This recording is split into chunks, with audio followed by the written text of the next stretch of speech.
아이고. 네, 오후 계속 하겠습니다. 오전에 했던 거를 잠깐 정리해 보면, 아까 여기 매니지 마이 어카운트, 요 마이크로 플로우에서 마이 어카운트 페이지를 호출할 때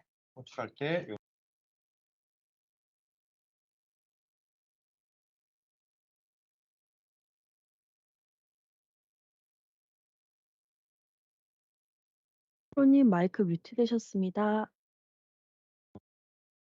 다시 하겠습니다. 여기 오전에 한 건 뭐냐면 여기 마이 어카운트 페이지를 만들었고 요 마이 어카운트 페이지에 이미지랑 이미지 업로더를 갖다 놨는데요. 이게 정상적으로 작동을 하게 하려면 요 페이지를 오픈할 적에 호출되는 매니지 마이 어카운트 요 마이크로 플로우에서 이렇게 현재 로그인한 사용자의 어카운트를 가져오는 거. 그 다음에 프로파일 픽처를 붙여주기는 붙여주는데 항상 붙이는 것이 아니라 이 어카운트에 연결되어 있는 프로파일 픽처가 없으면 붙이고 있으면은 그냥 이렇게 지나가는 거죠. 왜냐하면은 어카운트랑 프로파일 픽처가 1대1로 연결되어 있기 때문에 매번 이렇게 빈 프로파일 픽처를 갖다 붙이다 보면은 전에 거를 이렇게 밀어내고 빈 게 차지하게 되죠. 자리를 차지하게 되죠. 그래서 이런 식으로 된다는 거 이해하시면 되겠습니다. 이 같은 경우는 이 업로더가 이미지 업로더가 그냥 이렇게 놓는 것이 아니라 이런 식으로 데이터 뷰 이거 맨 마지막 요 테두리 첫 번째 테두리 이게 이제 현재 페이지 파라미터로 받은 어카운트에 대한 요 데이터 뷰 어카운트에 대한 작업 영역인데 그 안에다가도 또 중복해서 데이터 뷰를 이렇게 갖다 놔가지고 할 수 있는 일은 뭐냐면 어카운트에 연결되어 있는 프로파일 픽처에 대한 작업 영역을 이렇게 또 중첩해가지고 지정할 수 있다는 거. 이게 좀 특이한 거였어요. 다른 이미지 업로더 같은 경우는 이런 게 굳이 필요 없는데 요 하나짜리 이미지 업로더는 그런 걸 필요로 합니다. 그래서 좀 특이하다는 거 말씀드렸고. 네. 그리고 여기 지금 보시는 요 마이 어카운트 페이지나 매니지 마이 어카운트 마이크로 플로우는 전부 다 어드미니스트레이션 마켓플레이스 모듈에 있는 거를 이렇게 복사해 와가지고 우리 필요에 맞게 수정을 한 거죠. 이런 식으로 전부 다 새로 만드는 것이 아니라 필요한 것만 수정하는 식으로 하면 훨씬 더 작업을 빠르게 하실 수가 있습니다. 이런 식으로. 그리고 이제 쭉 보니까는 이게 어떤 분은 요 버튼이 안 보인다거나 뭐 그런 경우가 있었어요. 그런 경우는 대부분 권한 문제입니다. 그렇기 때문에 권한을 다시 한번 살펴보시면 좋겠어요. 가장 먼저 만약에 여기 어카운트 오버뷰 같은 경우에 이런 거 있잖아요. 에디트 버튼은 보이는데 딜리트가 안 보인다. 이러면은 요거 현재 요 페이지에 대해서 할당된 사용자가 봤더니 뭐 어드민이다.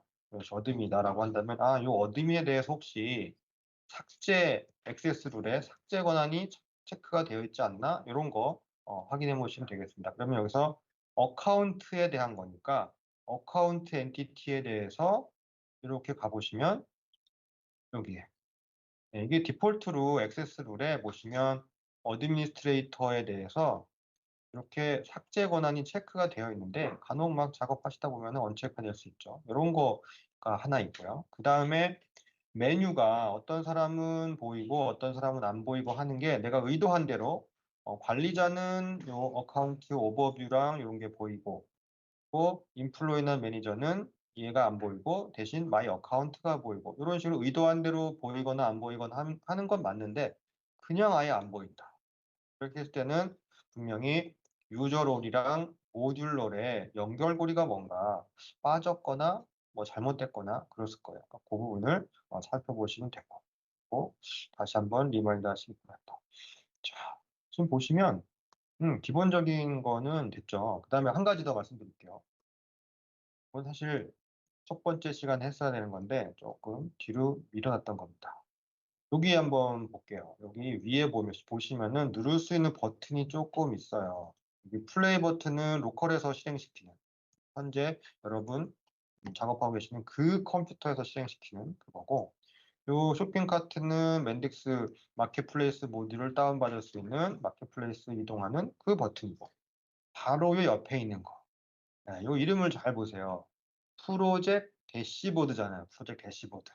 이게 뭐라고 이걸 갖다가 또 문제를 만드는데 프로젝트 포탈. 그쵸? 대시보드 포탈, 프로젝트 매니저 이런 식으로 이상한 이름을 막 갖다가 놓고 그 사이에 프로젝트 대시보드라고 딱 넣으면 프로젝트 대시보드를 헷갈리지 않고 딱 집어낼 수 있으면 돼요. 그런 거 기억하시기 바랍니다. 클릭해 볼게요. 그럼 뭐가 나오느냐 하면 바로 말 그대로 프로젝트 대시보드인데 이름이 프로젝트 대시보드잖아요. 그러니까 현재 이 프로젝트에 대한 모든 거를 다른 거 아니라 이 프로젝트에 대한 거를 관리하는 기능이 이렇게 멘딕스 클라우드에 제공이 됩니다. 그래서 여기 보시면 왼쪽에 제너럴 큰 분류로 제너럴 프로젝트 매니지먼트, 앱 인사이트, 디플로이먼트 되어 있는데 지금 요거는 무료 라이센스 노드다 보니까 보이는 메뉴가 있고 안 보이는 메뉴가 있고 또 클릭했을 때 또 어떤 탭은 보이기도 하고 어떤 탭은 안 보이기도 하고 이런 식으로 차이가 있어요. 하지만 기본적인 기능은 다 테스트해 볼 수가 있습니다. 이 중에 이거 다 보지는 않고 스크럼에 관련된 부분만 볼 거예요. 바로 프로젝트 관리하는 부분, 프로젝트 매니지먼트. 요게 우리 첫 시간에 소개해드린 스크럼 방법론에 따라 가지고 구성이 되어 있습니다. 이 기능을 보시면 제가 실수로 에픽을 눌러버렸네. 원래 에픽은 안 보려고 했는데. 기능이 되게 많잖아요. 근데 이 중에서 보드 플래닝 에픽스 아카이브 있는데 우리는 요 플래닝 부분만 먼저 볼 거예요. 왜냐하면 요 바로 플래닝에서 우리 유저 스토리 그리고 스프린트 요거를 관리할 수가 있거든요. 스프린트는 우리가 알고 있는 바로 그 스프린트. 그렇죠? 그리고 유저 스토리는 보통 우리가 유저 스토리 요구 사항이랑 헷갈릴 수가 있는데 미묘하게 다르죠. 유저 스토리는 이렇게 생각하시면 돼요. 누가 어떤 행동을 해서 어떤 결과를 얻을 수가 있는 거다. 그렇죠? 그런 거를 기술을 하는 건데 만드시는 기준은 요 유저 스토리 하나가 기능 하나로 딱 구분이 되고 또 테스트 항목 하나로 구분이 되는 그 정도 단위로 생각하시면 됩니다. 그러니까 너무 또 커도 안 되고 너무 작아도 안 되고. 이거 예를 한번 볼게요. 이제 회의를 하셔가지고 고객한테 요구사항을 받는 거죠. 요구사항을 쭉 받으면 리퀘어먼트는 말 그대로 요구사항이기 때문에 이게 딱딱딱 우리가 개발하기 편하도록 구분이 안 돼 있을 수도 있어요. 그런 거를 개발하기 쉬운 단위로 쭉 구분을 해가지고 유저 스토리를 만드는 겁니다. 그래서 유저 스토리를 크리에이트 스토리 버튼을 여기서 누르셔도 되고 또는 여기서 하셔도 되고 여기서 하셔도 되고 멘딕스는 정말 한 가지를 갖다가 여러 곳에서 할 수가 있어요. 어쨌든 이렇게 딱 누르시면 이렇게 창이 하나 뜰 텐데요.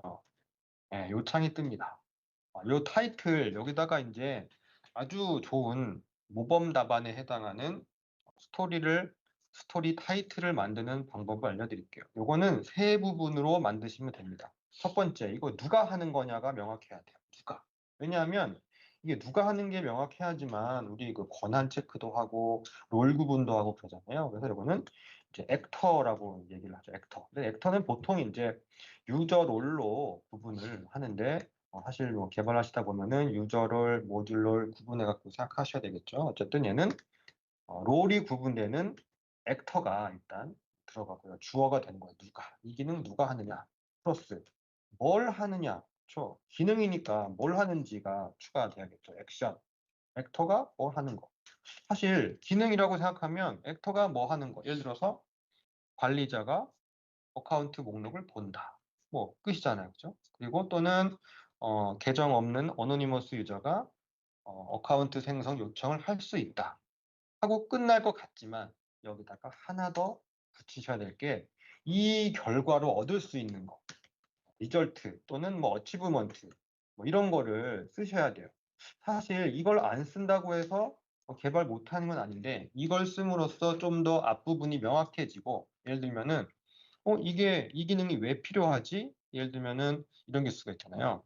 계정이 없는 사용자가 회원 가입 양식을 작성해서 회원 계정을 생성할 수 있다. 스스로. 관리자의 도움 없이 스스로. 그렇죠? 생성할 수 있다. 그래서 플러스 바로 로그인 할 수 있다. 뭐 이런 스토리를 만들었어요. 했더니 이거 로그인 하려고 계정 요청을 한 거였네 라는 게 파악이 됐어요. 그러면 이거 굳이 만들 필요 없이 컨피그레이션에서 SSO 처리를 하면 내가 로그인 시도를 하면 자동으로 계정 생성되는데 이거 만들 필요 없겠네? 이런 식으로 새로운 대안이 나올 수도 있고 또 의도를 파악할 수도 있겠죠. 그래서 이렇게 액터, 액션, 리절트 또는 어치브먼트 이렇게 구성하시도록 되어 있습니다. 그래가지고 이렇게 한번 해볼게요. 우리 그 프로파일 픽처를 어카운트 오버뷰에서 이렇게 볼 수 있게 했잖아요. 그거는 이런 의미예요. as one administrator. 그렇죠? 요거 제가 영어로 쓴 이유는 얼마 전까지만 해도 인터미디엇 시험이 영문으로 나오다 보니까 예제 이런 식으로 많이 나와가지고 익숙해지시라고 이렇게 한 건데 어드미니스트레이터 롤 명확하잖아요. 그렇죠? 그래서 I can browse 어카운트 인포메이션을 어카운트를 이렇게 브라우저가 볼 수 있어요. 근데 그냥 보는 게 아니라 with 프로파일 픽처까지 함께. 이런 기능이 필요하구나. 프로파일 픽처까지 보는 거. 이거 왜 필요하나? 그래가지고 so that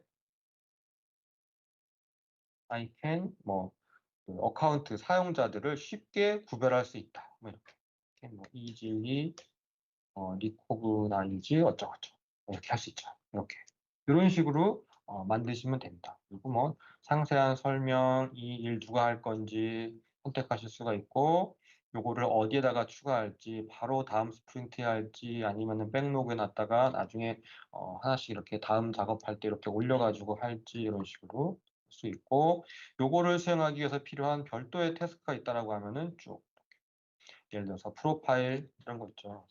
프로파일, 픽처, 엔티티, 추가하기 뭐 이런 거 있잖아요. 그렇죠? 이런 식으로 등등등 이런 것들을 쭉 추가할 수도 있고 이런 식으로 쭉 하시면 되고요. 이런 식으로 만들어서 유저 스토리를 하나씩 하나씩 할 수도 있지. 이렇게 하면 이거 그렇죠? 상당히 힘들겠죠. 만약에 우리가 이미 엑셀이나 또는 외부 시스템에서 관리하고 있는 스토리가 10개, 20개가 아니라 50개 막 이렇게 있을 수 있죠. 그런 게 있다고 하면 그거를 또 보고 타이핑을 할 필요가 없습니다. 할 필요가 없고 바로요. 땡땡땡 점 3개를 누르시면 익스포트, 임포트가 있어요. 보통 우리가 임포트 한 다음에 익스포트를 하는 게 맞는 것 같은데 순서가 메뉴 순서는 중요하지 않죠. 익스포트, 임포트가 있어요. 익스포트를 하시면 현재 제가 작성한 요 유저 스토리 내용이 엑셀 파일로 이렇게 나갑니다. 임포트는 뭐냐면 그렇게 나간 익스포트한 그 엑셀 파일을 누군가에게 줘가지고 거기다가 데이터를 좀 집어넣어가지고 좀 업데이트를 해라 추가로 그렇죠? 이렇게 변화된 거를 거꾸로 불러 드릴 수도 있어요. 이런 식으로 하시면 되는데 익스포트 하지 않고 그렇죠? 처음부터 그냥 아무것도 없는 상태에서 요 유저 스토리용 엑셀 파일을 만들어 주세요라고 이렇게 줄 수 있잖아요. 그래서 만들면 그걸 받아가지고 임포트 해야 할 텐데 그러면 이거 엑셀 파일이 어떤 형식이 필요하지 않나. 그래서 이때 임포트 스토리를 보시면 이렇게 있잖아요. 이거 형식이 틀려가지고 임포트가 안 되는 에러를 막기 위해서 이렇게 템플릿이 제공이 됩니다. 그래서 이거를 다운로드 하셔가지고 받을 수 있는 템플릿에다가 거기다가 형식에 맞게 제목, 단계, 여러 가지 뭐 이런 속성들을 컬럼별로 쭉 되어 있는 거를 채워가지고 여기서 임포트 하시면 돼요. 그러면 얘가 이제 쫙 이렇게 붙겠죠. 여기 이제 쭉 하나 붙었다, 이게 쭉 붙었다라고 생각하시면은 이거 참 제가 오전에 소개시켜드린 그 공유 폴더 있잖아요. 공유 폴더. 요 공유 폴더 요거. 여기 보시면은 요 유저 스토리가 바로 임포트 하시면 되는 그겁니다. 요거 한번 다운받아가지고 임포트 해보시면 이게 척 붙을 거예요. 그래가지고 해볼까요, 저희? 다운 해보겠습니다. 다운이 세이브 에즈 해가지고 제가 바탕화면에다가 해볼게요. 바탕화면이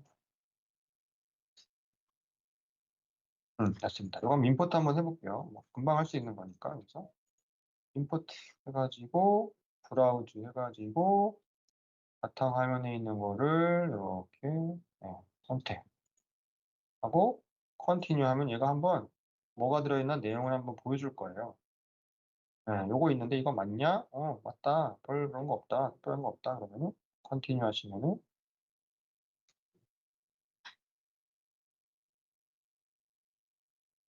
네, 임포트가 되죠. 이렇게 맞네요.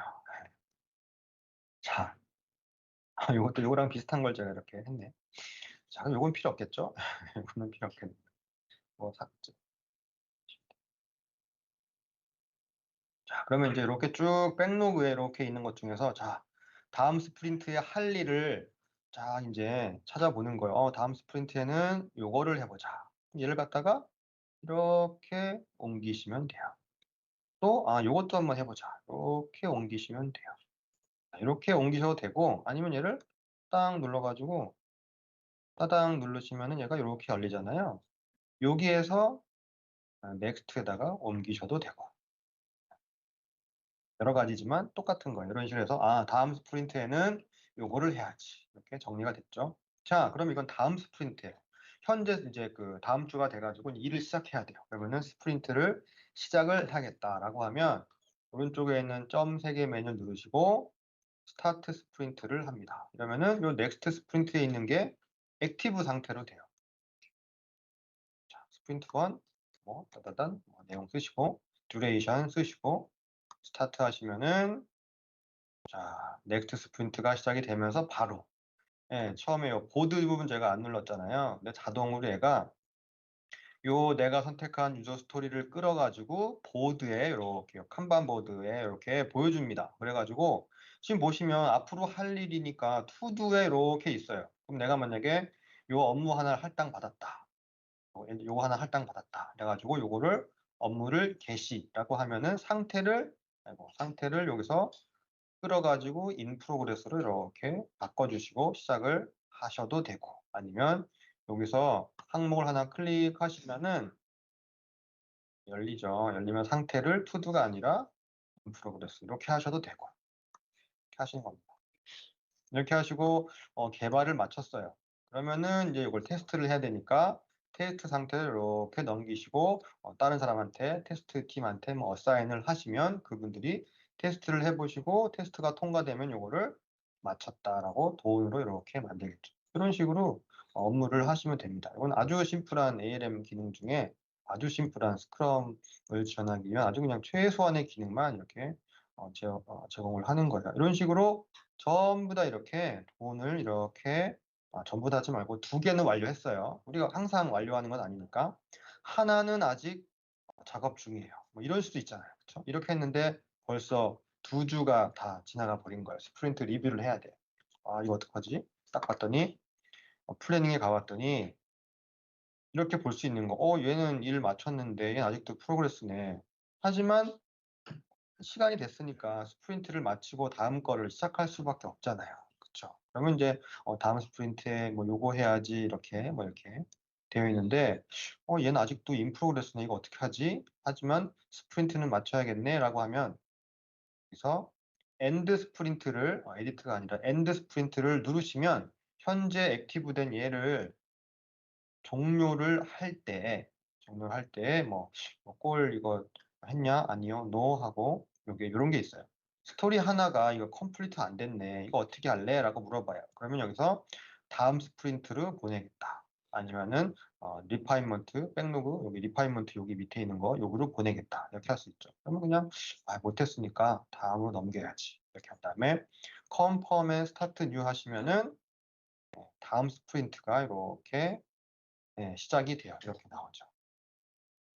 아직 아니죠. 스프린트 2가 이렇게 됩니다. 이런 식으로 일을 하시는 거예요. 이런 식으로. 이런 것도 이해하시면 풀 수 있는 문제들이 조금 나옵니다. 조금 나와요. 자, 그럼 여기서 또 이제 나올 수 있는 질문 중에 하나가, 잠깐만. 내가 아까 스프린트 1에서 작업했던 그 스토리들 어디 갔나? 그쵸? 이거는 작업 안 한 게 있는 거고. 그쵸? 내가 완료한 거 어디로 갔나? 어디 갔나? 그쵸? 또 한 가지는, 스프린트 1을 다시 리액티브 하고 싶은데 이거 되나? 이미 엔드 한 거. 요거 시험 문제 나올 수가 있습니다. 이건 사실은 뭐 시스템적인 특징인데요. 첫 번째로 한 번 엔드한 스프린트는 다시 리스타트 할 수가 없어요. 아쉽게도. 하시고 싶으시면 다음 스프린트에다가 이렇게 하셔야 됩니다. 그런 거. 자, 또 한 가지. 아니, 내가 완료한 그 아주 소중한 내가 작성한 그것도 영어도 힘든데 영어로 작성한 그 스토리가 어디 갔냐? 예? 어디 갔냐를 물어볼 수도 있어요. 그거 여기 있습니다. 아카이브에 있어요. 너무나 소중한 자료를 내가 그냥 삭제하지 않습니다. 이렇게 와가지고 다시 볼 수 있고 확인할 수 있고 참고할 수 있도록 이렇게 다 아카이브에 저장이 됩니다. 절대 사라지지 않아요. 또 마찬가지로 요것만 또 엑스포트도 돼요. 이거 보시면 될 거고요. 요거에 대한 모든 기능은 사실 맨딕스 문서에 있습니다. 뭐 참고하시면 되겠습니다. 이거 다 설명드릴 수는 없고 실제 이제 범위에는 요 플래닝 부분만 나올 겁니다. 이거 진짜 아마 프로젝트 하시다 보면 요걸 쓰는 경우는 잘 없고 어, 고객이 보유하고 있는 별도의 ALN, 지라 같은 거나 폴라리온 이런 걸 쓰게 될 겁니다. 그냥 이런 방식으로 되는구나라는 정도로 이해하시면 되겠습니다. 자, 그리고 어제 이제 주셨던 질문 중에 저 두 가지를 찾았거든요. 이거 한번 제가 공유만 할게요. 뭐냐면 질문 하나가 어디 있지? 하나가 세션 타임아웃에 관한 게 있었죠. 요건 제가 살짝 보여드릴게요. 요거 맨딕스 문서에서 검색어 잘 입력하시면은 나오는데 제가 아이고 이거 아니죠. 요건가? 봅시다. 컨커런트 로그인 이건 그겁니다. 동시에 로그인 했을 때 이 사용자 어떻게 제어할 수 있나, 라이센스에 어떤 영향이 있나, 뭐 이런 것들에 대한 게 여기 컨커런트 로그인에 대한 게 있고, 이거는 이제 일반적인 컨커런트 로그인 또는 어드민인 경우에 대한 거, 이런 것들 설명이 다 있어요. 여기 있다. 멀티 세션 퍼 유저. 이거 클릭하시면은 나옵니다. 그 다음에 세션 타임아웃 설정하는 방법, 이런 거 나와요. 요거 지금 제가 요 페이지 자체를 아예 요거 자주 하는 질문이거든요. 보안 관련해가지고 요걸 아예 그냥 해드릴게요. 그냥 요거를 이렇게 복사해갖고 한번 읽어보시면 되겠습니다. 제가 채팅창에 붙여드렸고 나중에 제가 이것도 메일로 한번 쏴드릴게요. 이런 식으로 맨딕스 문서에 검색 기능이 있거든요. 검색해보시면 www 아예 맨딕스닷컴으로 그 상태에서 여기서 한번 볼까요? 이렇게 이건 홈이군요. www 맨딕스닷컴에서 이렇게 보시면 네, 로그인 한번 하고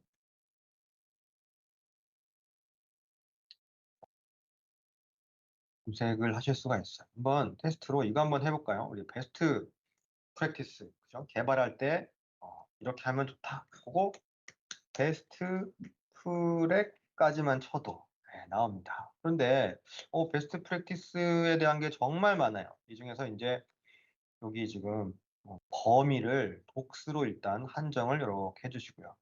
그 다음에 쭉 보시면 베스트 프랙티스 퍼 다음에 붙어 있는 걸 쭉 가시다 보면 여기다. 디벨롭먼트. 개발하실 때 베스트 프랙티스를 모아놓은 거. 클릭하시면 여기에 쭉 나옵니다. 개발할 때, 이럴 때는 이렇게 하세요. 저럴 땐 저렇게 하세요. 예를 들어서 뭐 이름 짓는 것부터 해서 다 있어요. 이름 짓는 거 되게 궁금하셨죠? 저 이거 이름 짓는 거 되게 싫어하는데, 저거 약자를 알아야 되니까. 근데 이거 사실 이름 짓는 게 이거 좀 그렇잖아요. 이거 어떻게 다 외우고 어떻게 똑같이 해요. 그리고 또 회사마다 또 이런 네이밍 컨벤션은 살짝 차이가 있을 수가 있잖아요. 하지만 베스트 프랙티스에서 이 정도는 지켜줬으면 한다라는 규칙 몇 가지 정도만 이해하시면 되겠습니다. 그 몇 가지라고 하는 거는 요 이름 나오는 케이스 중에서 인터미디엇 레벨이 다루고 있는 거 정도 하시면 될 것 같아요. 보시면 예를 들면은 이런 거죠. 밸리데이션은 VAL로 하면은 이름만 봐도 기능을 좀 짐작할 수 있다. 왜냐면은 마이크로 플로우는 하나인데, 그죠? 이게 기능이 여러 부분에 쓰일 수가 있거든요. 그럼 그거를 이름만 봐도 짐작할 수가 있으면 좋으니까 이런 게 하나 있고 또 쭉 가시다 서브 마이크로 플로우는 서브라고 붙여주면 좀 좋겠다 이런 것들. 그다음에 워크플로우는 우리 범위가 아니고 또 이런 거 있죠. 페이지 이름 짓는 거. 이넘 타입은 이넘이라고 하면 좋겠다. 이런 것들은 뭐 이름만 봐도 쉽게 짐작. 이거다. 오브젝트가 있을 때 리스트 보여주는 건 오버뷰. 새로 만드는 건 new, edit 뭐 이런 식으로. 요 앞에는 이제 엔티티 이름이 붙겠죠. 이런 규칙. 그렇죠? 이런 거. 이런 거는 뭐 쭉 보시면 되니까. 몇 가지만 아시면 돼요. 요 중에서 제가 ES, 요거 보통 시험 문제 어쩌다 한번 나옵니다. 마이크로 플로우가 데이터 어떤 비즈니스 로직 액션뿐만 아니라 데이터 소스로 쓰이는 경우가 있거든요. 근데 DS라고 많이 붙여져요. 뭐 이거 안 붙인다고 작동 안 하는 건 아닌데 베스트 프랙티스가 DS라고 붙이면 이거는 어떤 액션이 아니라 데이터 소스로 쓰이는 거구나라고 이렇게 쉽게 알 수 있으니까. 이거 제가 또 붙여드릴게요. 이렇게 보시면 되겠습니다. 자, 계속 할게요. 이거를 제가 말씀드리고 싶었고, 하나만 더 할게요. 뭐냐면은, 우리가 아까 제가 공유해드렸던 문서 한번 보시면은, 요게 하나 있잖아요, 요거. 고객의 로고, 그쵸? 로고를 갖다가, 우리 홈페이지에 여기 로고 부분에다가 넣었으면 좋겠다. 이거 아주 흔히 요구하는 거잖아요. 그럼, 이거 어떻게 하나? 사실 이게 큰 변화가 있었어요. 예전에는 이 로고나 뭐 폰트 패밀리, 뭐 아까 우리가 버튼 색상 세트, 그리고 헤딩 1, 2, 3, 4, 5, 뭐 이거 크기, 뭐 이런 것들을 한 번에 이렇게 세팅할 수 있는 웹 기반 UI가 제공이 됐었어요. 그런데 버전업이 되면서 이게 없어지고 없어져가지고 우리는 지금은 매뉴얼로 살짝 매뉴얼로 수동으로 해야 됩니다. 어디를 고쳐야 되는지 제가 짚어드릴게요. 뭐냐면 바로 여기입니다. 애플리케이션 밑에 있는 것들이 이렇게 있잖아요. 우리 벌써 시큐리티랑 내비게이션을 하도 봐가지고 익숙하잖아요. 요 밑에 보시면 스타일링이라고 있어요. 스타일링. 스타일링을 펼쳐보시면 폴더가 하나 있어요. 폴더가 두 개가 있어요. 뭐냐면 네이티브는 이게 우리가 스마트폰이나 타블렛에서 프로그램 설치해가지고 실행시키는 그 프로그램, 보고 기반한 리소스들이 요 안에 들어가는 거고, 웹은 웹 애플리케이션 그쪽에 리소스가 여기로 들어간다. 그 스타일이 얘랑은 플랫폼이 다르니까 필요한 리소스가 완전 다르거든요. 그래서 구분이 돼 있어요. 그래서 우리는 웹을 펼쳐보면 요 안에 이렇게 사실 요게 뭔가 요 쓰인 요 파일 이름이 어디선가 한 번쯤 본 듯한, 그쵸? 제이슨은 알죠? 제이슨 우리가 아는 그 제이슨이에요. 그리고 SCSS 요게 좀 이상한 겁니다. CSS는 들어봤는데 SCSS는 뭔가, 그쵸? 요거에 대한 상세한 설명이 맨딕스 문서에 있어요. 근데 그거 다 아실 필요는 없고, 물론 다 아시면 좋은데 그냥 지금 꼭 기억하실 건 이렇게 생각하시면 돼요. CSS가 있잖아요. CSS는 우리가 아는 그 스타일 시트, 캐스케이딩 스타일 시트를 갖고 이게 어떤 식으로 보여줄지, 그쵸? 화면의 구성 요소를 뭐 굵게 또는 이미지를 어떻게 보여줄지 그런 스타일을 지정하는 그런 표현식을 파일로 만드는 게 CSS잖아요. 근데 SCSS는 그거에 좀 더 발전된 그런 개념이라고 보시면 돼요. 그래가지고 CSS가 제공하는 모든 표현식 플러스 약간 프로그램틱한, 즉 프로그램이라고 하면은 뭐 변수 지정 또 파일 인클루드 이런 것들이 지원이 됩니다. 그래가지고 한번 열어볼게요.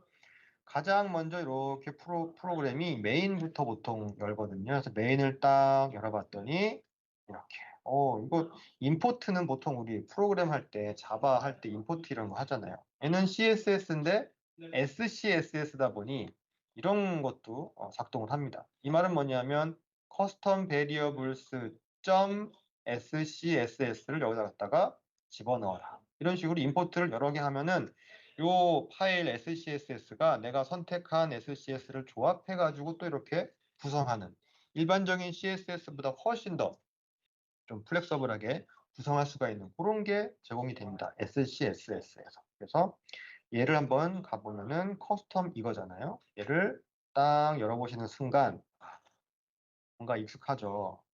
보시면 바로 여기. 아니 이게 바로 우리가 그 버튼의 색깔이 여기 있었네. 그렇습니다. 그레이 그리고 파란 거, 이거 버튼 색깔이 여기 있었습니다. 이 말은 뭐냐면 여기 근데 버튼이 사실은 요 브랜드의 프라이머리, 브랜드의 석세스, 워닝, 데인저 이렇게 돼 있어요. 그러니까 아마도 요거 보니까는 달러네. 달러가 우리 변수잖아요. 그래서 요 변수가 어디인지 모르겠지만 어디에선가 CSS 그 스타일시트 표현식에 아마도 요 버튼을 렌더링 하는데 색깔 부분에 쓰이겠구나라고 짐작할 수가 있습니다. 왜냐하면 요거 수정하기 쉽도록 하기 위해서 직접 여기에 CSS 표현식이 있는 것이 아니라 거기에서 이제 우리가 쉽게 편집할 수 있는 영역을 변수로 쫙 뽑아놨어요. 그러니까는 훨씬 더 우리가 바꿀 수 있는 부분을 쉽게 세팅하기 좋죠. 그래가지고 이런 것도 있습니다. 로고를 보여줄까 말까. 펄스 이러면 안 보여줍니다. 우리는 보여주고 싶잖아요. 그러면은 로고를 보여주고 싶은데 자 그럼 펄스가 아니라 투라고 하면 되나? 아닙니다. 이거 좀 이상하죠. 여기다가 사실은 이렇게 해가지고 로고를 하나 로고 파일 이름을 쓰시면 돼요. company.png, jpg 이런 거. 스펠링이 틀렸네.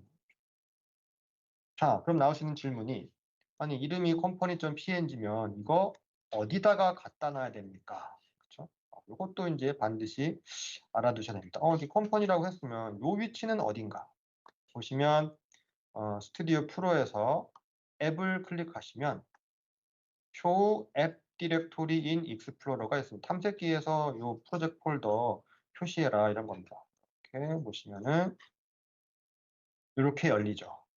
여기 보시면 딱 우리 맨딕스 프로젝트 파일이 여기에 다 있습니다. 그래서 npr 이름만 봐도 여기 이거 프로젝트잖아요. 맨딕스 프로젝트. 얘가 이제 메인인 거죠. 요거 더블 클릭하시면은 이 프로젝트가 열리는 그 주인공이 얘입니다. 또 얘가 필요로 하는 여러 파일들과 폴더들이 있는데 이 중에서 기억하셔야 될 거는 요거예요. 테마 폴더. 테마 폴더. 메인이 아니라 테마 폴더입니다. 루트가 아니라 테마 폴더입니다. 헷갈리시면 안 돼요. 테마 폴더. 따닥 들어가 보시면 바로 우리가 아까 스타일링에서 봤던 네이티브랑 웹 구조가 그대로 있어요. 여기부터 뭔가 그쵸? 요거 따라가겠구나. 해서 웹을 딱 가보면은 요게 있겠지 싶죠? 네, 있습니다. 있는데 몇 개 더 있어요. 왜냐하면 사실 요 웹 폴더가 실제 우리 이 웹 애플리케이션의 루트에 해당해요. 컨텍스트 루트에 해당해요. 그렇기 때문에 거기에 로그인하는 거, 로고 파일 다 있어요. 근데 지금 여기 스타일링에서 보이는 거는 스타일에 해당하고 우리가 수정할 수 있는 파일만 필터링 돼가지고 보이는 거죠. 하지만 사실은 이렇게 많이 있다는 거, 심지어 여기 JS 폴더도 있다는 거. 그렇습니다. 자, 그러면은 눈치를 채셨겠지만 여기가 바로 그 위치입니다. 여기가 바로 company.png를 여기다 갖다 놓으시면 돼요. 이런 식으로. 여기가 바로 거기입니다. 테마의 웹. 가끔 물어볼 수 있어요. 어디다가 배치하면 됩니까? 그러면은 프로젝트 폴더에 테마의 웹에다 갖다 놓으면 된다. 이렇게 할 수 있겠죠. 자, 여기서 이제 한 가지 더. 이게 컴퍼니 이미지가 이거 말고 여러 개가 있을 수 있겠죠. 우리가 디자인을 막 예쁘게 하다 보니까. 그러면은 이미지가 요 기존에 있는 요 OOTB 기본적으로 있는 요 리소스랑 좀 섞이지 말고 별도의 서브 폴더 나눠가지고 그런 식으로 우리 작업하고 싶잖아요. 아니면 이미지 또는 뭐 커스텀 이렇게 해가지고 좀 이렇게 컴퍼니를 여기다가 넣고 또 필요한 여러 가지 파일들을 여기다가 넣어가지고 뭔가 좀 하고 싶다 이럴 수 있잖아요. 좀 이렇게 했어요. 이렇게 했다면 얘는 어떻게 접근을 하나 여기에서 이거는 점 하시면 현재 그 위치잖아요. 점에서 슬래시 바로 커스텀 그 폴더 서브 폴더 슬래시 이렇게 하시면 됩니다. 우리가 보통 알고 있는 웹에서 상대 경로 찾는 그 방식 똑같이 하시면 돼요. 그리고 로고 높이 넓이 하시면 되고요. 쭉 가보시면 우리가 그 봤던 이름만 보면 알 수 있는 그런 여러 가지 쭉 가시다 보면은 뭐가 있을까? 여기 커멘트가 좀 돼 있어가지고 도움이 되긴 되는데 제가 보여드리고 싶은 게 요거 이제 눈에 띄는 게 요거고, 그다음에 로고가 요거고, 그다음에 눈에 띄는 게 뭐가 있을까? 이거 탑바 상단 여기 이렇게 보이는 그 색깔, 배경 색깔 뭐 이런 거 있고, 쭉 가시다 보면 여기 있네. 폰트 패밀리. 네, 폰트 패밀리. 그리고 여기 있습니다. 드디어 여기 그 헤딩 1, 2, 3가 여기에 있었네요. 헤딩 1, 2, 3 크기 너무 크다. 좀 줄이자. 그러면은 일괄적으로 여기서 줄일 수가 있고 이런 겁니다. 쭉 가시다 보면은 이름 가지고 쉽게 구별할 수 있는 이런 식으로 변수가 만들어져 있어요. 이게 영역이 세 부분으로 나눠져 있습니다. 오른쪽 이렇게 보시면은 베이직, 아주 기본적인 커스텀 영역이고요. 어드밴스드, 조금 더 복잡한 거. 밑에 가시면은 엑스퍼트, 완전 복잡한 거. 그래가지고 심지어 여기서는 뭐 이런 것도 있어요. 그리드에 줄 있잖아요. 그거를 어떻게 보여줄 것인지, 막 이런 것들. 그렇죠? 좀 더 세세하게 여백도 막 있고, 기본 여백, 리스트 뷰에 어떤 기본 여백 값, 이런 거 다 있습니다. 이름 보시면 아실 수가 있어요. 보시면 돼요. 여기서 한다는 거, 한번 기억하시면 됩니다. 중요한 거는, 사실 요 SCSS는 최종적으로 CSS로 변환이 돼요. SCSS를 브라우저가 인식을 못합니다. 때문에 실제적으로는 CSS로 변환이 돼가지고 브라우저에서 열리거든요. 근데 그렇다면은 이거를 누가 언제 SCSS를 CSS로 바꾸나 이런 얘기가 나올 수가 있는데 결론부터 말씀드리면은 맨딕스가 디플로이 될 때 그때 자동으로 이렇게 CSS로 만들어가지고 디플로이가 됩니다. 그러면은 여기 개발 환경에서는 맨딕스 스튜디오가 알아서 이렇게 돼요. 그래가지고 다른 것들은 요 시큐리티나 설정은 만약에 뭔가 업데이트 했어요. 그러면은 다시 리디플로이를 해야지만 반영이 되는데 SCSS는 스튜디오가 이렇게 보고 있다가 모니터링 하고 있다가 내가 여기서 살짝 바꾸고 세이브를 하면 그때 바로 또 업데이트를 해요. 그렇기 때문에 SCSS는 사실 요거 조금 바꾸고 또 디플로이하고 또 확인하고 바꾸고 확인하고 이러면 이거 어떻게 개발합니까? 그렇죠? 그렇기 때문에 이렇게 바꾸고 세이브를 하면 자동으로 여기 디플로이 된 거라고 할지라도 자동으로 이렇게 업데이트가 됩니다. 그런 차이가 있어요. 그러니까는 SCSS는 별도로 리런할 필요 없다. 기억하시면 되겠습니다. 됐죠? 이거 보시면 될 것 같아요. 자, 한 가지 더, 한 가지 더. 보시면 스타일링이 앱 밑에도 있고요. 모듈 하나 찍어 볼게요. 제너럴 익스텐션에도 스타일링이 어떤 분은 보이고 어떤 분은 안 보이시고 그럴 거예요. 자, 이거 어떻게 하는 거냐면요. 앱의 스타일링에서 마우스 오른쪽 버튼 쫙 누르시면 이런 게 있습니다. 쇼 스타일링 포 앱 올리냐 앱이랑 UI 관련된 모듈에 모일 거냐 아니면은 전부 다 모일 거냐 전부 다 해볼게요. 전부 다 하면 이런 식으로 스타일링이 다 보입니다. 사실 이게 있는데 이거 살짝 가려놓은 거라고 생각하시면 돼요. 그럼 이거 뭐에 쓰는 거냐? 예를 들어 이런 거 할 수 있잖아요. 기본적으로는 버튼을 이렇게 파랑, 초록 뭐 이렇게 하고 싶은데 특정 요 제너럴 익스텐션에서는 요 빨강색이 너무 너무 빨개가지고 눈이 아프다. 그래서 요 모듈에서 쓰는 버튼은 요 빨간 거 아니고 뭐 오렌지로 하고 싶다. 그러면은 요것만 카피해가지고 붙여넣기 하시면은 요것만 요 모듈에 대해서만 오버라이드가 돼요. 그런 식으로도 활용이 된다는 거. 전체적으로 적용되는 게 있고 모듈별도 제어가 된다는 거 기억하시면 되겠습니다. 한번 해보시고요. 한번 닫겠습니다. 이거 빨리 해가지고 우리 개발을 좀 들어가야 되는데 자, 오늘 오후의 목표는 뭐냐면요. 이겁니다. 지금 여기 시큐리티를 프로덕션으로 딱 해놓다 보니까 모든 사용자가 딱 실행했을 때 로그인을 하라는 그 화면을 봐요. 이게 뭐 당연히 회사니까 아이디 패스워드 필요하겠죠. 그렇죠? 그렇습니다. 아이디 패스워드 필요하겠죠. 그런데 이제 어떤 회사는 환경 설정에 따라 가지고 싱글 사인온 플러스 아이디 자동 생성 셋업을 하시면 예를 들어서 뭐 액티브 디렉토리나 SAML 2.0 그런 프로토콜에 의해 가지고 로그인 되어 있다면 그 상태에서 멘딕스 앱을 쫙 실행시키면 자동으로 계정이 생성돼서 로그인이 되는 이런 것도 있어요.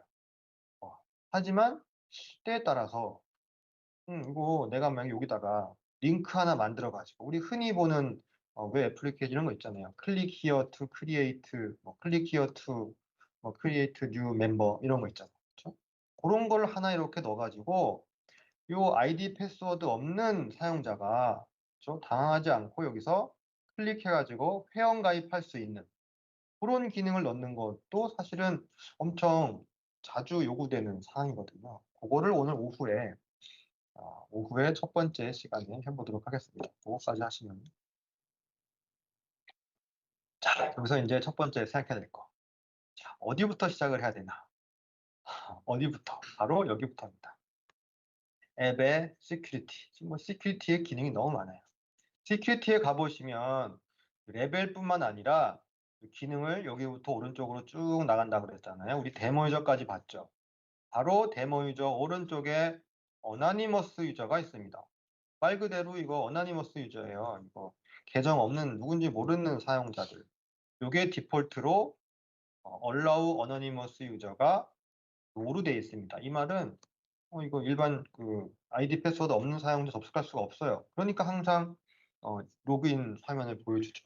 그러면은 이거 아이디 패스워드 없는 사용자도 우리 앱에 들어와 가지고 클릭해 가지고 회원 가입하고 하려면은 yes를 해야 되는데 가만히 생각해 보니까 yes를 하면 이거 아이디 패스워드 없는 누군지 알 수 없는 사용자가 우리 회사의 이 소중한 자료들을 막 읽고 쓰고 할 거잖아요. 그러니까 이 어노니머스 유저는 요 페이지는 접근할 수 있고 요 페이지는 접근할 수 없고 이런 걸 다 제어를 해야 돼요.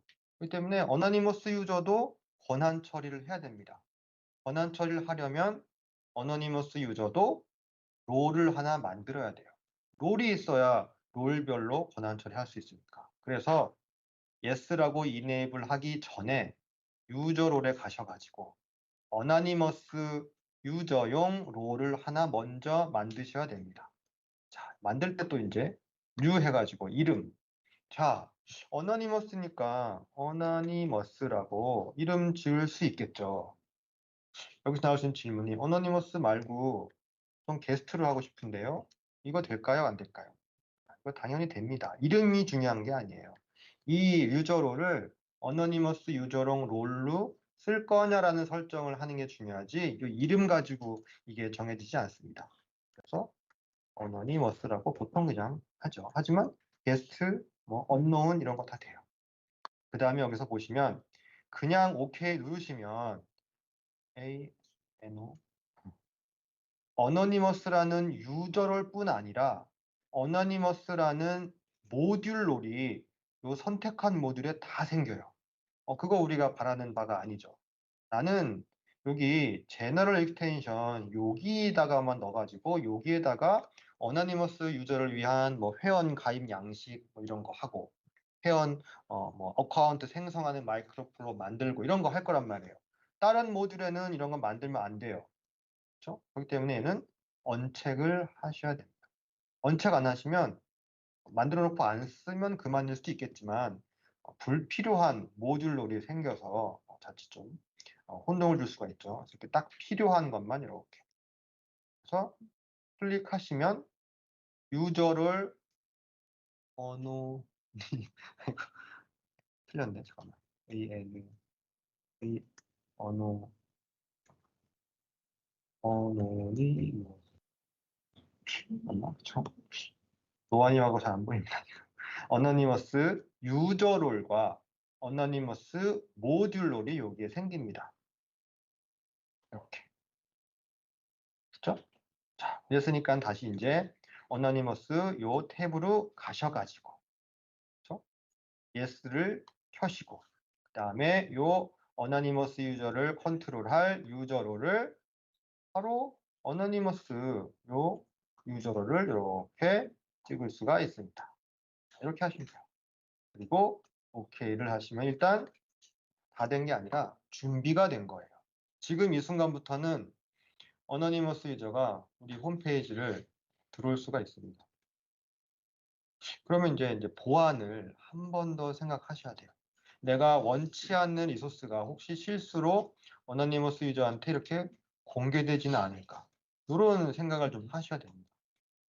자, 그래가지고 뭔가를 해야 되는데 아무것도 안 하고 어떤 일이 생기나 한번 볼게요.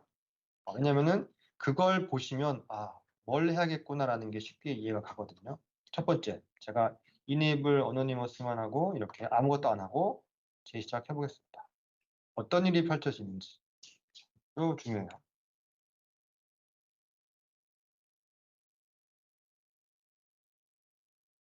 봅시다. 무슨 일이 펼쳐지는지를 알면 이거를 막을 수 있는 방법을 생각하게 되고 그럼 이제 뭘 해야 될지가 쭉 정리가 됩니다.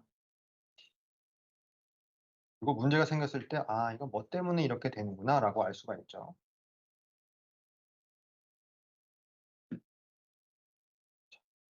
보세요. 거기 좀 떴죠. 자, 앱을 한번 띄워보겠습니다. 자, 반가운 앱이 떴어요. 이게 뭐지? 홈페이지가 열렸습니다. 아니, 뭐 홈페이지 열린 게 뭐가 문제야? 라고 생각할 수 있지만, 자, 생각해 보세요. 이 홈페이지가 어디에 있나 봤더니, 이 홈페이지는 다름 아닌 바로 베이케이션 매니지먼트의 이겁니다. 이게 보인 거예요. 아니, 이거는 심지어 베이케이션 매니지먼트는 시큐리티에 저 어노니머스라는 모듈롤도 없고 그런데 이게 왜 어노니머스한테 노출이 됐을까요? 바로 이거부터 이제 그 보안에 문제가 생긴 거예요. 만약에 이게 진짜 이 휴가 시스템에 대한 정당한 사용자들을 위한 정보가 이렇게 하나 써 있다라고 하면 엄청난 이 시큐리티에 구멍이 생긴 거죠. 일단 그러면 왜인가를 알아봐야 돼요. 왜 그러냐 하면요. 왜 그러냐 하면 앱의 내비게이션에 가보면 여기에 있는 디폴트 홈페이지 이것 때문에 그래요. 얘는 뭐냐 하면 말 그대로 이 웹 애플리케이션의 기본 홈페이지이기 때문에 여기다가 세팅을 해놓기만 하면 권한 체크 안 하고 그냥 보여줍니다. 엄청난 문제죠. 근데 그럴 법도 해요. 왜냐면 이런 식으로 했을 때 이거 만약에 어노니머스 유저를 위한 별도의 페이지를 안 만들었다면 이거 어떻게 해요? 뭐든 보내줘야 될 텐데. 그래서 여기다가 찍은 페이지는 권한을 무시하고 그냥 보여줍니다. 이거부터 막아야겠죠. 이거부터. 즉, 어너니머스 유저를 위한 별도의 디폴트 홈페이지를 만드는 것부터 시작을 해야 됩니다. 자, 그러면은 어디에다 만들 것인가? 어디에다 만들 것인가? 바로 제너럴 익스텐션 여기다 하시든가 아니면은 별도의 뭐 모듈 하셔도 돼요. 우리는 그냥 요 제너럴 익스텐션을 다양한 용도로 쓰기로 했으니까 여기다가 add 페이지 하셔가지고 여기다가 뭐 디폴트 아니면 홈 디폴트 할까요? 홈 디폴트 새로운 디폴트 홈페이지죠.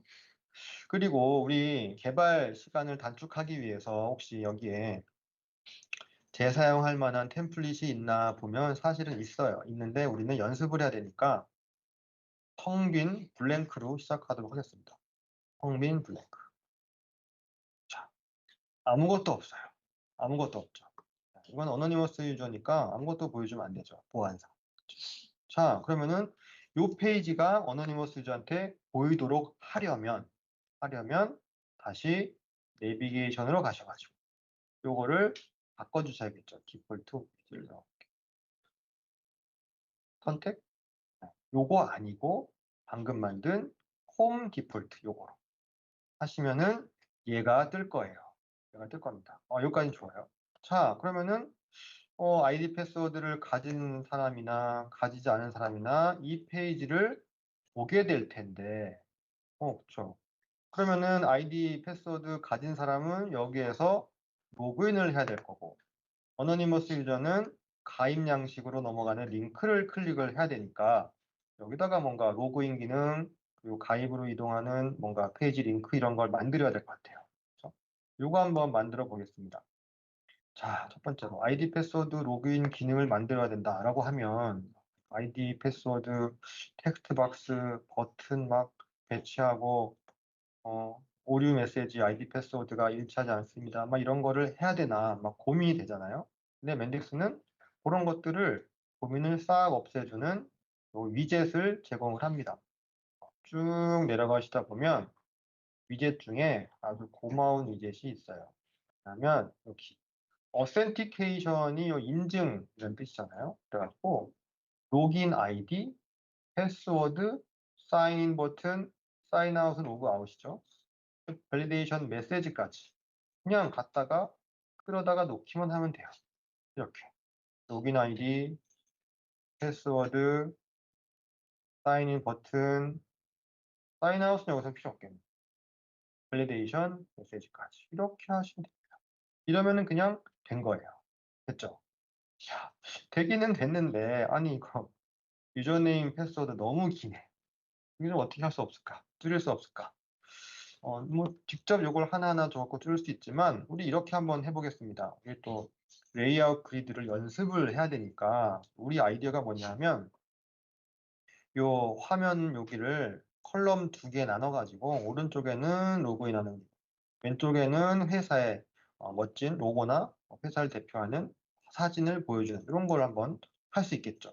그러면 여기서 컬럼 마우스 딱 찍으시고 애드 컬럼 레프트를 하시면 네, 자, 아니 나는 분명히 애드 컬럼 레프트를 했는데 이것도 가끔 하신 질문이에요. 왜 로우가 추가됐지? 라고 질문하십니다. 그 이유는 제가 어제 잠깐 소개시켜드린 것처럼 맨딕스는 이게 요 컬럼을 요 두 번째 컬럼을 딱 표시하려고 봤더니 더 이상 요 첫 번째 요 컬럼 옆에 표시할 공간이 없어요. 그러면 자동으로 밑으로 내린다라고 그랬어요. 아니 그러면은 이 오른쪽에 갖다 붙이면 되는데 왜 없다고 그러냐? 그 이유는 항상 이유가 중요하죠. 이 컬럼의 넓이가 매뉴얼 12로 돼 있어. 12은 무조건 100%꽉 채우란 얘기잖아요. 그러니까 얘가 이거 위에 척칸이 있으니까 안 되겠구나. 밑으로 툭 떨어진 겁니다. 이걸 해결하려면 소동 누르셔가지고 여기서 넓이를 오토필로 바꿔주시면 균등하게 나눠지겠죠. 50대 50으로. 12 기준으로 치면은 6대 6으로. 이렇게 되죠. 이런 식으로 이게 로우와 컬럼의 구분이 조금 모호할 수 있어요. 왜냐면 워낙 얘가 다이나믹하게 지원을 하다 보니까 이렇게 됐습니다. 이러면 이제 넓이가 얼추 보기 좋게 됐죠. 자, 여기다가 이제 이미지 한번 넣어볼게요. 자, 이미지를 한번 넣을 건데 이미지는 여기 우리가 수도 없이 했던 것 중에서 하지 말고 한 번도 안 써봤던 거 한번 해봅시다. 스테이틱 이미지. 아예 얘는 그냥 대놓고 정적인 이미지밖에 못 보여주는 그런 거예요. 딱 갖다 놓고 자, 뭘 보여줄 거냐? 어제 우리가 추가해놨던 스누피가 있을 텐데 스누피 하나? 스누피 너무 많이 했으니까 맨딕스 합시다. 맨딕스. 네, 이렇게. 엄청 크네요. 자, 오토필 이렇게. 그래서 요거를 미리 보기를 살짝 하시면 이렇게 보입니다. 너무 큰데 이거 없죠? 너무 큰데 연습할 겸 이거 한번 줄여볼까요? 다 클릭하셔가지고 속성에서 이 프로퍼티에 보시면은 이게 그게 참 안 되는구나. 얘는 정적인 이미지다 보니까 이미지 썸네일 이미지나 뭐 이런 게 안 돼. 그건 안 돼. 아쉽네요. 이거 안 되는. 하시죠 뭐. 이렇게 하겠습니다. 하지만 이런 거 해볼까요? 요거를 갖다가 이렇게 해볼까요? 대신 그냥 명시적으로 이렇게 픽셀 여기에서 그냥 강제로 표시되는 것만 줄여볼게요. 넓이를 100픽셀로 이렇게 하면은 여기에서는 변화가 없지만 디자인 모드에서는 이렇게 조그맣게 되겠죠. 100은 너무 적은가? 200 정도? 이런 식으로. 썸네일은 안 되지만 넓이 지정은 돼요. 이런 식으로. 자, 여기서 보니까 여기 쓸데없는 요 공간을 없애고 싶어요. 그러면은 첫 번째 컬럼의 크기를 요 안에 있는 이미지 크기에 맞게 이렇게 줄이고 싶다. 라고 하면 복습하는 기분으로 바로 요 컬럼의 속성을 오토필이 아니라 오토핏 컨텐츠로 하시면 되겠죠. 이것도 한번 리마인드 해보시고 스트럭처 모드에서는 변화가 없지만 디자인 가보시면 이렇게 잘 바뀐 걸 볼 수가 있습니다. 이렇게 하시면 돼요. 자, 여기서 또 나올 수 있는 질문이 사인인 해갖고 뭐 로그인 했어요. 그러면은 요거 로그아웃을 어떻게 합니까? 로그아웃 버튼 어디다가 놔야 됩니까? 우리 보통 로그아웃 기능은 주 메뉴, 여기 메뉴 바에 있잖아요. 그러니까 내비게이션에 가셔가지고 여기에다가 로그아웃을 버튼을 메뉴로 넣을 수가 있습니다. 그래서 뉴 아이템 하셔가지고 로그 아웃 하이픈 들어가야 되나? 아이콘은 이게 로그아웃 아이콘이 있어요. 나가는 화살표. 그 다음에 on클릭 액션에 그냥 딱 로그아웃이 아니라 얘는 사인아웃, 사인아웃, 로그아웃 같은 거죠. 이렇게 돼 있습니다. 이상하죠. 얘는 사인아웃이고 아이콘은 로그아웃이고 통일이 안 되고 있어요. 어쨌든 작동은 잘 됩니다. 다시는 네, 이렇게 됩니다. 이 상태에서 한번 테스트를 해볼게요. 우리가 기대한 대로 작동을 하는지. 그게 중요한 거죠. 저는 안 된다는 걸 알고 있기 때문에. 근데 될 것 같잖아요. 그렇죠? 그래서 항상 이렇게 안 되는 걸 보고 고치면서 기억하고 이렇게 하는 게 좋아요. 잘 되는 방법만 먼저 알려드리면 쉽게 잊어버리시더라고요. 하지만 분명한 건 우리가 지금 하나씩 해결하고 있다는 거죠. 지금 일단은 디폴트 홈페이지 문제는 지금 해결 아마 됐을 거예요. 자, 봅시다. 자, 앱이 뜨고 있죠. 그래서 자 가보시면 이게 떴습니다. 로그인 해볼까요? 우리가 지금 알 수 있는 거는 MX 어드민밖에 없잖아요. 데모 유저 같은 경우는 자동으로 만들어진 거니까. 그쵸? 네. 하지만 팁이 하나 있어요. 사실 데모 유저도 자동으로 만들어졌지만 여기 가보시면 여기 여기 보시면 에디트에 들어가 보시면은 이런 기능이 있습니다. 보시면은 데모 유저의 요거 아이디 아무거나 하나 들어가셔가지고 속성에 가보시면 카피 패스워드 투 클립보드라는 게 있어요.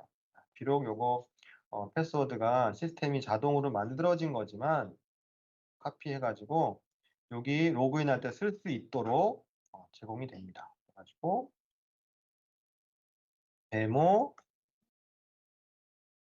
매니저 한 다음에 쳐넣기 하면은 아마 요런 거예요. 한번 제 일부러 엉터리 암호에서 사인인 하면은 패스워드가 틀리다고 나오죠. 이제 제대로 된 암호를 쫙 넣고 사인인을 했더니 이게 뭔가? 잠깐만 지금 로그인을 시켰는데 다시 원래 화면으로 돌아왔어요.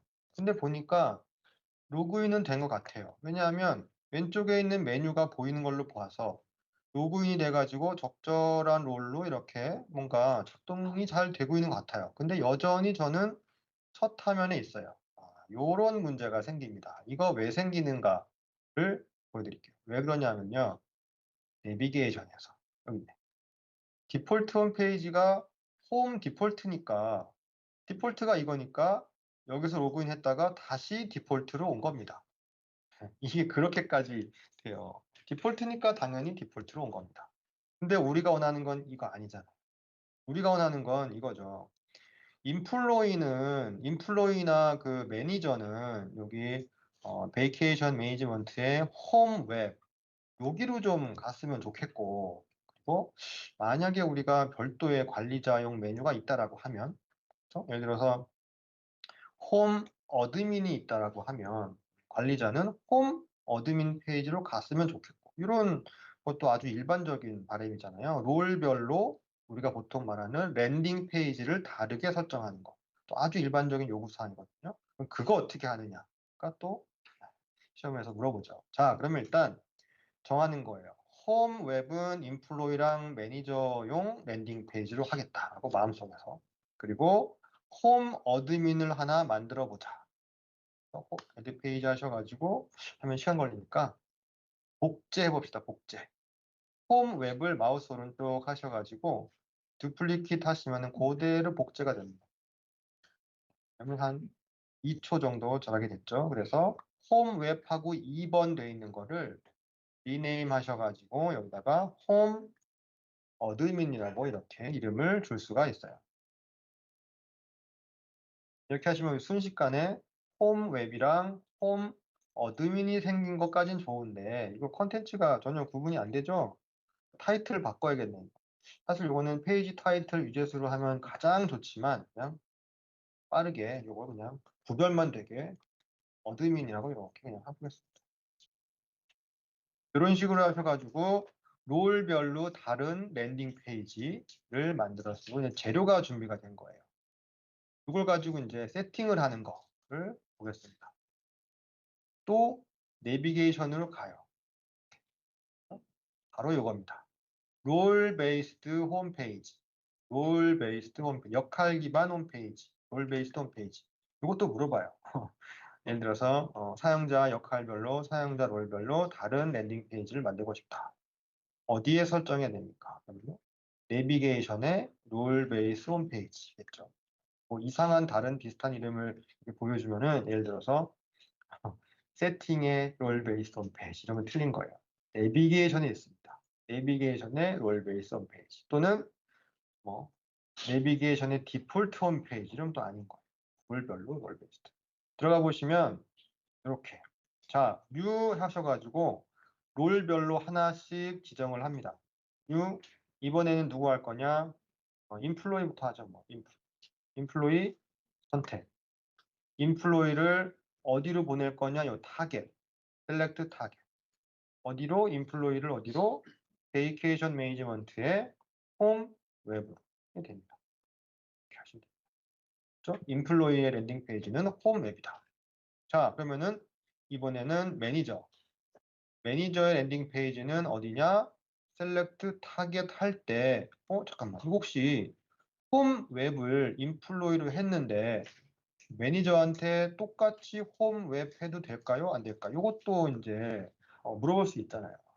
사실 당연히 되는 건데 문제에서 어, 동일한 롤, 다른 롤은 랜딩 페이지를 뭐 같은 랜딩 페이지를 참조할 수 없다 이렇게 나오면은 긴가민가 하죠. 됩니다. 자유롭게 하실 수 있어요. 그래서 인플로이 홈웹 매니저도 셀렉트 타겟 홈웹 이거 다 됩니다. 다르게 하실 수도 있고 같게 하실 수도 있고 여러분 마음대로 돼요. 이것도 기억하시면 되겠죠. 자, 이제 드디어 이제 어드민은 뭐냐? 아까 우리가 정성스럽게 만든 홈 어드민 이거죠. 이렇게 하시면 됩니다. 자, 여기서 이제 또 생각할 수 있는 거 잠깐만 그러면은 어너니머스 유저도 해야 되나? 어너니머스 유저? 안 해도 됩니다. 어너니머스 유저는 로그인이 안 되고 실패한 상태일 테니까 이 디폴트 홈페이지에 계속 남아있는 게 맞죠. 이렇게 하시면 되죠? 이렇게 하시면 되고 여기 또 사인인 페이지 같은 경우에도 이게 만약에 어떤 사용자가 어떤 리소스에 접근할 적에 어, 인증을 해야 돼요. 그럴 때 어느 페이지를 가야 될까? 그거를 지금 우리가 별도의 로그인 사인인 페이지를 이렇게 만들었잖아요. 홈 디폴트라고. 그거를 찍어주시면 돼요. 그러면 이제 나중에 인증이 필요할 때 여기로 갑니다. 이런 식으로 하시면 돼요. 대부분 아마 싱글사인을 하기 때문에 이거는 잘 안 쓰실 거예요. 자, 여기까지 했는데 과연 잘 될지 한번 볼게요. 잘 될지 볼게요. 잘 될지 보겠습니다. 진짜 우리가 원하는 대로 작동하는지. 에러가 안 난다 벌써. 자, 봅시다. 에러가 왜 났을까? 요거네요. 이것도 아주 흔히 보이는 에러죠. 보시면 요거 홈 디폴트 요거 보시면 요거 여기 보시면 홈 디폴트 여기다가 왜 이거 롤을 세팅 안 했냐 이거 그죠? 롤 안 해놨나 이거 다가 어노니머스 이렇게 하시면 돼요. 이게 그냥 디폴트로 되어 있으면 상관없을 텐데 아마 어딘가에서 참조하고 있는 부분이 있는 것 같아요. 하시면 될 겁니다.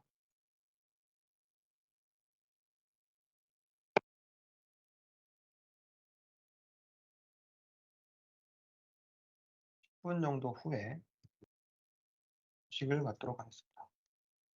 자,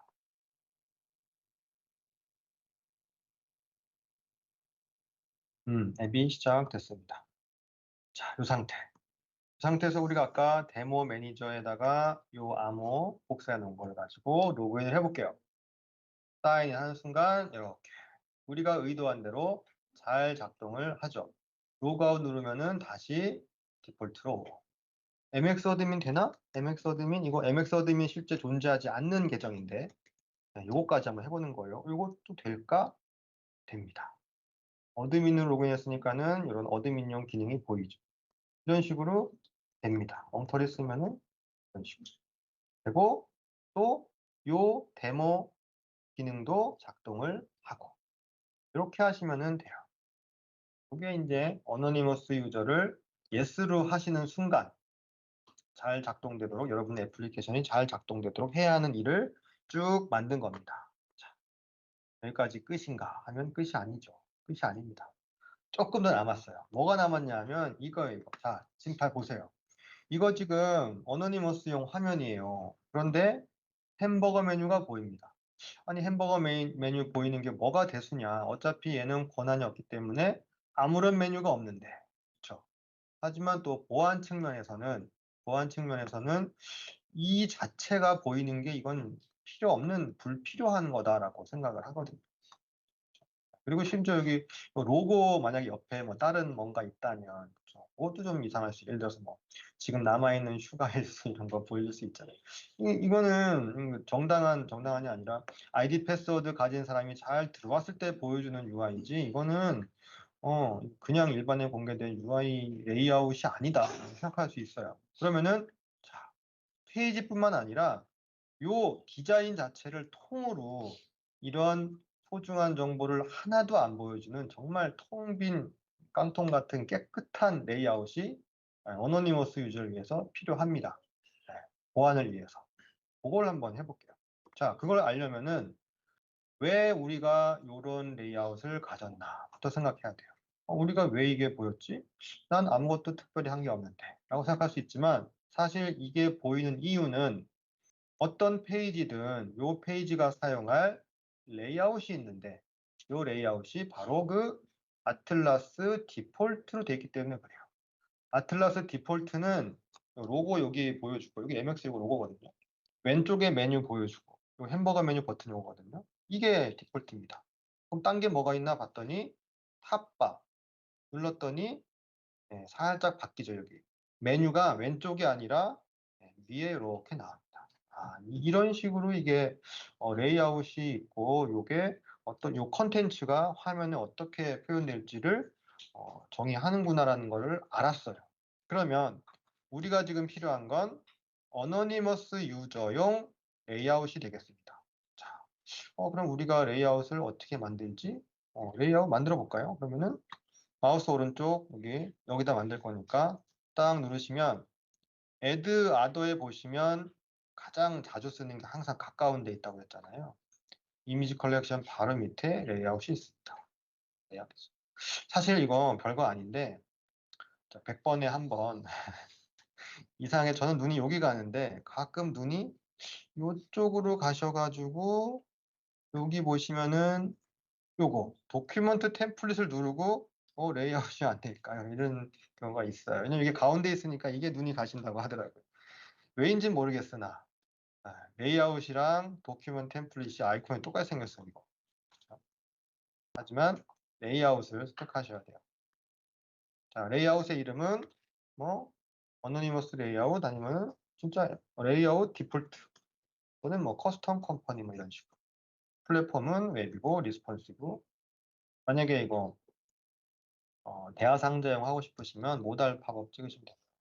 이렇게 하시면 이렇게 아무것도 없는 텅 빈 레이아웃이 생겼습니다.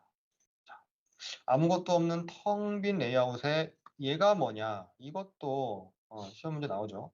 도대체 얘가 뭐냐? 뭔지 모를 때는 더블 클릭하시면은 플레이스 홀더네. 플레이스 홀더? 플레이스 홀더는 뭐냐면은 툴박스에 있는 쭉 내려가시다 보면은 스트럭처에 플레이스 홀더가 어디 갔나? 플레이스홀더. 잘 안 보이네. 아, 여기 있네, 여기 있네. 제가 레이아웃에 있죠. 이건 내 플레이스홀더 이건데 이게 왜 여기 있지? 얘를 한번 여기다 갖다가 딱 그냥 한번 놨어요. 놨더니 플레이스홀더 막 갖다 붙네. 붙는데 왜 나는 색깔이 다를까? 요거 기억하셔야 돼요. 지금 보시면 사실 이 플레이스홀더가 맞긴 맞는데 얘는 조금 더 특별한 플레이스홀더입니다. 뭐냐면은 메인이라고 아예 그냥 딱 찍혀 있잖아요. 그래서 이 부분이 바로 우리가 페이지에서 디자인한 그 컨텐츠가 삽입되는 영역이에요. 그러니까 얘는 없애버리시면 안 됩니다. 그래야지 여기에 내용이 들어가죠. 그래서 우리는 요 주위를, 레이아웃을 감싸고 있는 주위를 예쁘게 디자인하시면 돼요. 아니, 아무리 어노니머스 유저라도 뭔가 좀 있어야죠. 이런 거. 카피라이트 메시지라든지, 다른 패밀리 사이트로 이동한 링크라든지, 그런 거 보통 우리 여기 밑에다가 많이 붙이잖아요. 그렇죠? 그런 거를 한번 해보고 싶다라고 하면, 사실은 여기 밑에다가 그냥 이렇게 넣어가지고, 네, 하셔도 되지만 요 플레이스홀더를 감싸고 있는 스크롤 컨테이너라는 애 요걸 한번 보세요. 얘를 클릭 딱 하시는 순간 이렇게 리전 그래가지고 요 메인 컨텐츠 메인 플레이스홀더를 감싸고 있는 요 영역에다가 뭔가를 추가할 수 있는 그래서 탑, 레프트, 라이트, 바텀 요 추가할 수 있는 부분이 이런 식으로 또 다른 플레이스홀더로 이렇게 만들어집니다. 사실 플레이스홀더의 역할은 뭐냐면 말 그대로 여기다가 뭐 갖다가 놓을 수 있다라고 표시 그냥 찜 해놓는 거예요. 그래갖고 요 플레이스홀더라고 하는 거는 내가 만약에 여기에다가 카피라인 메시지 하나 넣고 싶다라고 하면 듣고 싶은데 또 왼쪽은 카피라인 오른쪽은 패밀리 사이트 하고 싶다라고 하면은 레이아웃 그리드 컬럼 두 개가 필요하잖아요. 그럼 얘를 갖다가 여기다 이렇게 갖다 놓으시면 얘가 사라지고 이렇게 대체가 돼요. 그냥 요거는 여기다 갖다 놓은 위치를 이렇게 찜해 놓는 그런 느낌이에요. 여기다 한번 가볍게 카피라인 메시지 한번 넣어볼게요. 앱을 하셔가지고 카피라인 에크미 2024 2024 여기다가 나중에 바꿀 거지만 이렇게 하셔가지고 패밀리 사이트로 왔죠. 패밀리 사이트 링크 나중에 바꿀 거 이렇게 미리 이렇게 만들어 놓은 거죠. 표시만 해놓는 거예요. 자 이런 식으로 할 수가 있습니다. 그리고 여기다가 이제 햄버거 메뉴의 왼쪽 메뉴 내비게이션 메뉴를 붙일 수도 있고 여기다가 로고 붙이고 이런 거 하시면 돼요. 자 근데 아니 나 이거 굳이 필요 없다라고 하면 다시 스크롤 컨테이너 누르시고 필요 없는 거는 바로 또 리무브 추가 리무브 추가 리무브 이런 식으로 하시면 돼요. 이런 식으로 하시면 됩니다. 얘가 어떻게 보이는지 디자인 모드에서 봤더니 이렇게 보이죠. 자, 이런 식으로 정말 쉽게 만들 수가 있어요. 얘를 갖다가 적용을 한번 해볼게요. 지금 보시면 홈 디폴트 이거 어노니머스 유저니까 얘의 프로퍼티에서 레이아웃을 아까 없던 레이아웃 디폴트가 보이네요. 바로 이겁니다. 얘를 짠 찍으시면은 이렇게 바뀌죠. 그래서 미리 보기를 하시면은 디자인 모드 이렇게 나온다는 거 확인됐습니다. 이거 한번 리런 해갖고 보시면 벌써 앱이 떴어요. 이렇게 됩니다. 아주 그냥 깔끔하면서도 실수로 메뉴가 노출된 일이 없는 이런 UI가 완성이 됐습니다. 여기 밑에 이것도 보이죠? 이렇게 구역이.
프로님 현재 뮤트이십니다.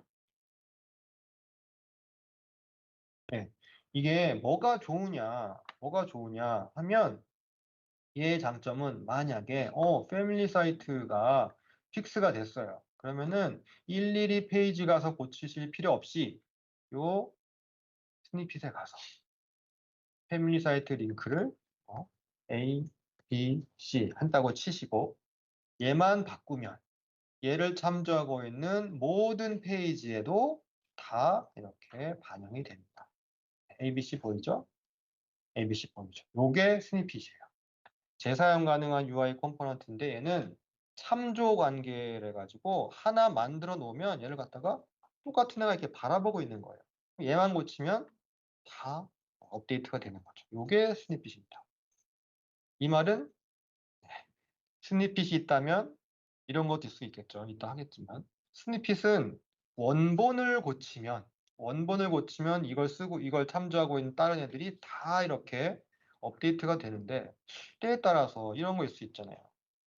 원본이 아니라 나는 요 디자인 요 스타일, 예를 들어 버튼 이전, 다음, 프리비어스, 넥스트 버튼 요 버튼 요 세트를 갖다가 예쁘게 이렇게 디자인해 놓은 다음에 실제 페이지에서 이동할 위치는 각 버튼마다 다르게 구현을 할 수가 있잖아요. 그럴 때 하지만 그럴 때마다 매번 버튼 두 개 갖다 놓고 색깔 맞추기 힘드니까 특히 스타일 같은 것도 그걸 좀 어떻게 했으면 좋겠다. 요 스타일의 UI 컴포넌트를 재사용하고 싶은데 페이지마다 구현은 다르게 하고 싶다. 이럴 수 있잖아요. 스니핏은 안 되죠. 그럴 때 쓰는 게 있는데요. 그거 이따 알려드릴게요. 그렇기 때문에 그 두 개를 구분하는 문제가 나오고 또 뭐 시험 문제가 중요한 게 아니라 그 두 개를 구분할 수 있으시면 우리가 적재적소에 이럴 때는 이걸 쓰고 저럴 때는 저걸 쓰고 이렇게 할 수가 있습니다. 자, 그래서 지금부터 15분 쉬셨다가 나머지를 하도록 하겠습니다.